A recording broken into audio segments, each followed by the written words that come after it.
Welcome to the Action Debates. This is a show which unravels cross-cutting issues that trigger new imagination and alternative ways of building a green and sustainable planet. And today we are discussing the topic, climate change and women. Why climate justice now? To help us unpack this, we are joined by Mr. Tawanda Maguze. He's a climate change and development expert. We have Ms. Lisa Simango. She's from Economic Justice for Women Project. And Ms. Cynthia Mapando, aka Blackbird. She is a poet. So to start our conversation, I'll start with you, Mr. Maguze. Can you give us a brief overview of the climate crisis here in Zimbabwe? Thank you very much, O'Brien, and thank you very much, viewers, for taking time to join us. You know, O'Brien, when we look at climate change, I think for a very long time we have often mistaken climate change to be an issue for scientists, and yet everybody can see the science. So today I'll just pick on three things that highlight what kind of crisis a changing climate has brought to Zimbabwe. The first thing we'll look at is the food crisis. You know, for a very long time, Zimbabwe was a breadbasket of Africa. You know, we were producing our food, we were even exporting. But what you find now is that we've got occurrences of frequent droughts that we have had in the last couple of years, 2013, 2007, and so forth. So, the effect of a changing climate is that we don't have enough food to eat. And I don't think you need a scientist to tell you that where there's no food, that's definitely a crisis. We move from there, you're looking at water to drink. We don't have enough water to drink. Water points are getting less and less. You have to travel far to get water. That means that we're not having the kind of rainfall that we used to have before. And that's definitely a crisis if you don't have water to drink. And also connected to water, there are a lot of many other things that we use water for. And one of the big things that you can talk about is generation of electricity, for example. We hear that Kariba has got very low water levels, and we know that we need that water to produce electricity for energy, for industrial use, for household use. So for me, that connotes a crisis. So you realize that the everyday things that we interact with, as more and more as we have a changing climate, it's now amounting to a crisis. So that's the kind of crisis we have when we're talking about climate change. You have just unpacked some of the vagaries of climate change, and I believe they touch both on social, economic aspects of our society. So I want to come to you, Ms. Simango.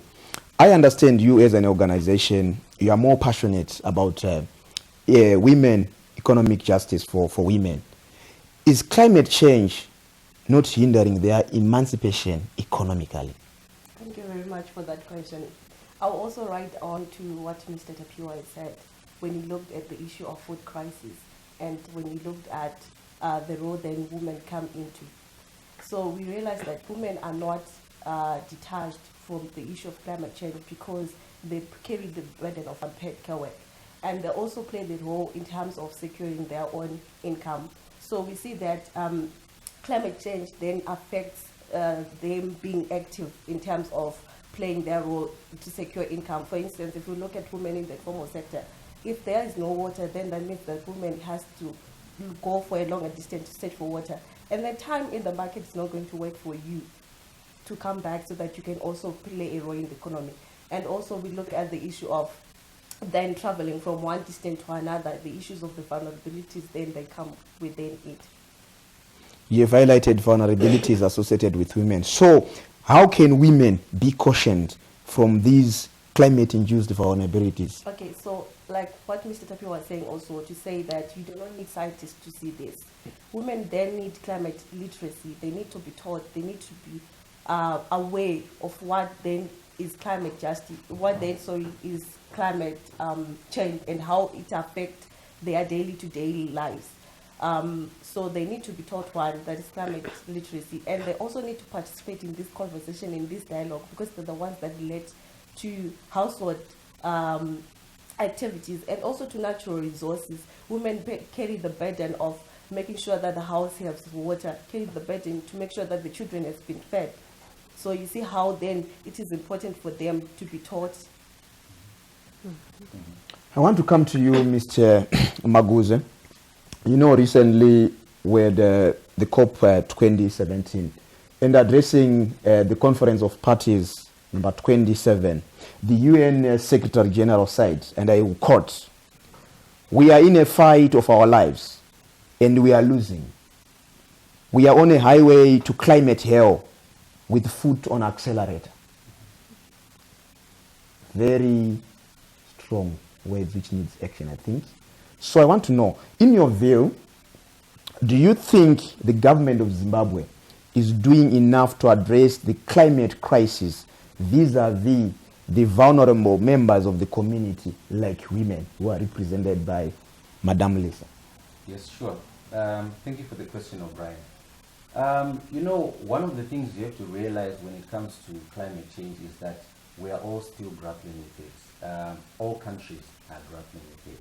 And even at an international level, this is why every year we go for the Conference of Parties to try and discuss this issue. In terms of our own government, can they do more from what they're already doing? Yes. But have they done something? Yes. Maybe I can just note one or two things that our government is doing. For starters, we know that as we speak right now, Minister of Environment, Water and Climate is currently in the process of mainstreaming climate into all the ministries and all government programs. That is a massive undertaking. It will take time. Have we reached where we want to go? No, we haven't reached. And in doing this mainstreaming, they are also mainstreaming gender-sensitive climate policies within these different ministries. It will definitely take time. In education, we know it's happening. Our learners will be learning about climate change. They'll be learning about the environment. It's taking time. We go, Ministry of Industry, we are still talking about alternative energies. We are mainstreaming climate sensitive policies in that sector. It will take time. But we also know, for example, that one of government's priorities has also been mega infrastructure projects that really touch at the root of climate change adaptation, which, by the way, is the focus of our country.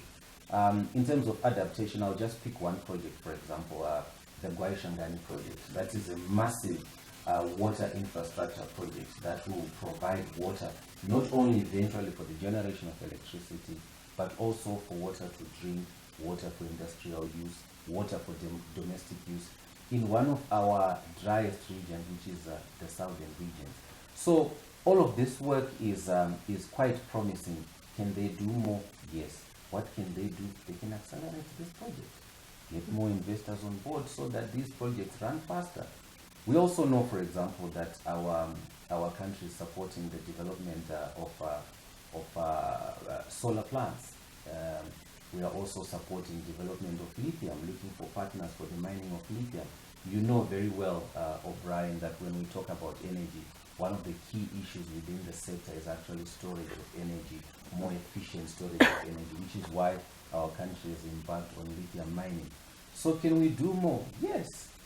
Agriculture, we want smart agriculture that recognizes that we are adapting to a changing climate. So one of the things we have seen, we might have varied views on this, but Fumbudza, for example, we have seen Fumbudza.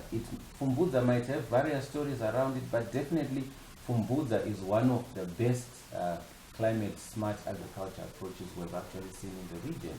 And one of the things I'll say here to our viewers is that you'd find that we could do more in terms of how such strategies and policies are more sensitive to the needs of women as well as men. So those are some of the things we're looking at. But the question you ask is around what our government has done. Our government is doing its best. On paper, it's looking perfect. As you know, O'Brien, with our nationally determined contributions, I think we've just recently submitted these and they were accepted. And I think the document looks good. And now what we need to do is try to breathe life into that document and do what we say we are doing in the document from an adaptation perspective. I think I'll stop there for now. It's good to note that the government is doing a lot, but there is also room for improvement. So I want to come back to you, Lisa. What can be done to ensure women have adequate knowledge about climate change and the need for action to ensure a climate justice? I understand you have touched a little bit of it, but what more can be done? All right, so like what I said, awareness, they need to know climate literacy.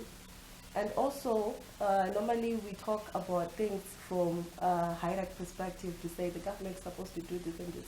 But then for now, I'm going to differ a bit to say that let's start at the community. Let's have community-based solutions.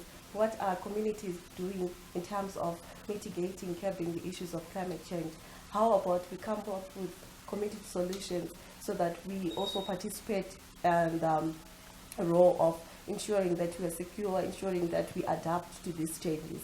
And also, it is also important then that the government comes up with, gender-sensitive programs to ensure that they try to balance the diverse needs between men and women, and also not just saying men and women only, but also to look at, are we also including the persons or the people with disabilities in that dialogue as well? You are raising very, very critical issues, the issue to do with awareness, literacy, and I believe the arts sector can play a pivotal role as a conduit to make sure that those who are intended to have that information can get it. I want to come to you, Blackbird. You have done a lot in terms of women empowerment, environmental protection. What role can arts play in raising public consciousness on climate change and the need for climate justice? All right, so thank you for that question, O'Brien. I feel that in the arts sector, we hold a lot for us to literally tell the world what is going on. We are the guys that hold too much power, the arts sector, because when you look at the poetry industry, we are all about arts. The music industry, the acting industry, it's all about art. So I feel that maybe we need artists to first be educated enough for us to talk about climate change. If you look around it, let's say when we talk of probably gender-based violence, we have been educated enough for us to literally talk about it through my art. You get the sense? So maybe if we start to educate artists more about climate change, because personally, I literally knew about climate change some time back. It was something that I just knew was out there, but I didn't know what it is. And then when I knew what climate change was, through educating, through workshops and all of that, I started writing all of that, putting all of the knowledge that I had into pen. You get the sense? So maybe because arts, in the arts sector, I would say, let's take for instance a poet like myself. I can literally do campaigns through poetry, right? I can do banners, I can do posters talking about climate change. So basically, maybe we need to first educate artists for us to put the work out there. Nowadays we have access to social media, and it's the easiest access we can get to reach a wider audience, Zimbabwe and beyond. So if you talk about climate change through poetry, through acting, through dancing, you can do an act, about climate change. Maybe that way we can reach a wider audience whilst talking about climate justice. So, in your view, currently, do you think artists are doing enough in this regard, in the subject of climate change? Well, raising awareness about climate change. Yeah. Okay. I think that artists, for now, we are not doing enough. We are literally focusing on the things that we know already. We are focusing on gender-based violence. We are focusing on other things, not climate change. Of course, we are putting in too much work out there, but then it's not about climate change. So it comes back to everything about knowledge. If you educate me, I can then stick around climate change. So basically, I would say that artists are not really doing enough when it comes to climate change. We have a voice, but then the knowledge is lacking. Yeah. looking at the impeccable power of arts in disseminating critical information around climate change, it seems there's a gap where artists are saying there's limited knowledge and they need a lot. So this question, it can go either way, but I'm going to pose it to you, Mr. Maguze. What can the government, in this case, Tawisanyaku government, only, but I'm saying, what can the government and other stakeholders do to address the climate crisis? Thank you, Brian. I'll just pick up from the points that were raised by Blackbird here in terms of what kind of conduits we have to get action happening. So, one of the things we realize, I mentioned earlier, that we know that government is currently trying to mainstream climate into all departments of government. One of them is actually education. So, from a policy level, and I keep mentioning policies because policies is what the government does. I'll talk a little later on about what we can do at individual level. But at policy level, we also want to look at the arts policies. Have we mainstreamed climate into our arts policy? Do our arts policies talk about climate as one of those key thematic issues that the country needs to address? This could be periodic, or this could be something that goes on forever. So that's definitely one way. The other way as well would also be to create a conducive environment where we have got our private sector players. You know, the private sector plays a very powerful role in development. A lot of people might not appreciate this. We think maybe development only comes from government and it only comes from donors. But the private sector is also involved in that process. And from a government perspective, let's have policies that incentivize the private sector to want to be involved in the war against climate change. Part of this could, from the perspective of awareness, to support the artists to get the word out there. We do not want to avoid the elephant in the room, O'Brien. Let's be honest. There's no artist that's going to pick up on an issue that does not bring bread to their table. So this is a very important thing to think about. So in as much as we can push and say, let's have artists talk about climate change, why should they talk about it? Is it a sticking issue that is so much of public interest that someone would want to hear a song about climate change? Someone would want to listen to poetry about climate change, a banner on climate change. So those are some of the things that we really need to think about. This is why I talk about incentives. This is why I talk about embedding it in the policies. And even more so, we say that artists are a mirror of the society, mirror of the community. So they mirror what they see. So it's also the responsibility of us as individuals to start taking action. So when we talk about climate change, we're not talking about big scientific words like carbon sequestration or hydrological cycles. No, we're talking about simple things like planting a tree so that we can absorb the carbon from the atmosphere. We are talking about using water sparingly.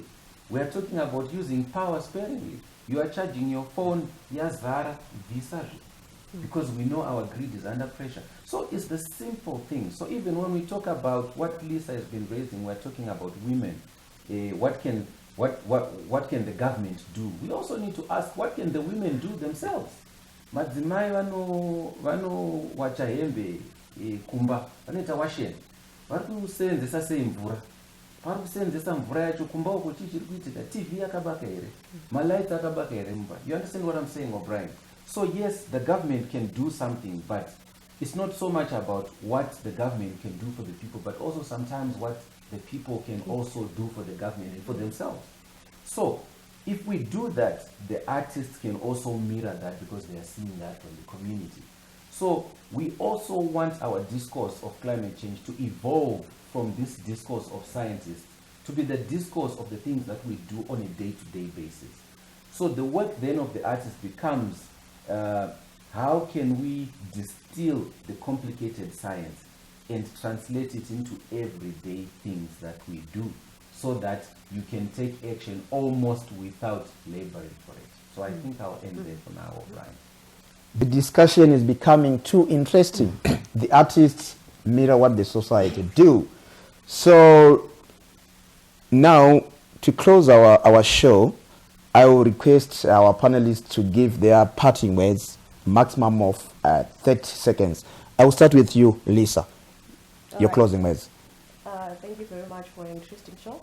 I would like to say climate change is currently happening. It is here. So we need to do it today, not tomorrow. And for me, what is key when we're talking about policies, let them be gender responsive. And also, let's have women in decision making because they relate more to the issues of climate change, like what I was saying. Thank you very much. Tawand. Sure, thank you. I think when we look at climate change, we've already spoken about, the broad range of things that we can do at individual level, government. But I think we cannot sideline one of the biggest issues in climate change, which is climate finance. And truth be told, so far, even though we're still fighting that we get more money to do more adaptation projects, particularly what our NDCs, nationally determined contributions, are saying, we need money to do that. There's lots of monies out there, but we know, for example, currently that our country does not have enough capacity to be able to attract those funds so that we can kickstart action. So what I would urge the government to do, and other players outside government, is also work on building our capacity to be able to attract and manage those funds that are out there so that we can get our adaptation projects going. But that said, let's not take away what we can do as individuals.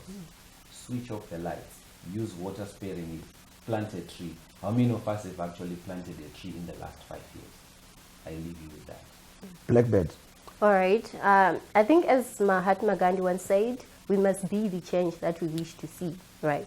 That means it starts with you as an individual to say, I want to change this, And also I would feel that people really need to ask about this and also communicate about this. You can't just sit at your house and then expect me to just come there and tell you, you know what, you need to do this about climate change, you know what I mean?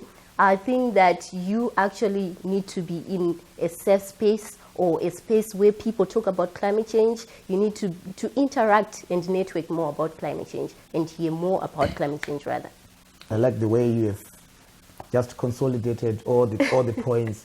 Creatives, they're just creative. Maybe you have a short piece to share with us before you close the show, baby. Oh, yeah, I do. Ah, wonderful. All right. Is it okay if I read it out? No problem. Okay.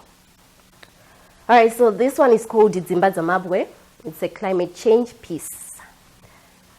It wasn't only our motherland that spoke the language of strength and courage, stating the virtue of our own understanding upon nature, the virtue of our own land deep from our ancestors' plates. And because our motherland spoke volume, we chose to silence her, thinking that we were better children. Rather, we were bitter inside, clotted with bitter concussion. When we left our own motherly heart like Defeati, changed its course and disappeared into thin air because she was scared, bruised, and crushed. We left our own motherland in desperation, and in return, we were flooded with her tears and shaken with earthquake. And that's how we realized the reality we were living upon was under attack by our own blood. Our motherland was once upon a time a beautiful place. In tradition, they say our own behaviors have taken up too much space with wrongdoings, forcing the air to change its color. What once was black now becomes white. The motherland is crying. The ancestors are grieving, not only to the change of nature, which has brought tears to humanity, but also questions are rising to how we can overcome. How we can turn back time where death was never once a hobby. Nowadays, when we walk kilometers in search for water sources and our bodies suddenly become the victims. When the girl child is getting married at an early age and being sold to a blazer in return for food for the family. When families suddenly become violent due to financial freedom issues and experiences gender-based violence. But my people, we are the strength that holds this world to never fall asleep. So let us change our ways and normalize understanding what our forefathers spoke upon this land, upon this soil, and upon this nature. Let us change our mentality and help us, help you, help yourselves, and educate our communities to live in a beautiful and safe environment. Wow. Muchishona tinoti vanenzeve dzekunzwa vazvinzwira. So to you viewers, please, we welcome your comments, your feedback, so that we can discuss this issue together. At this point, allow me to thank all our panelists. So until we meet again, think and act green. Thank you.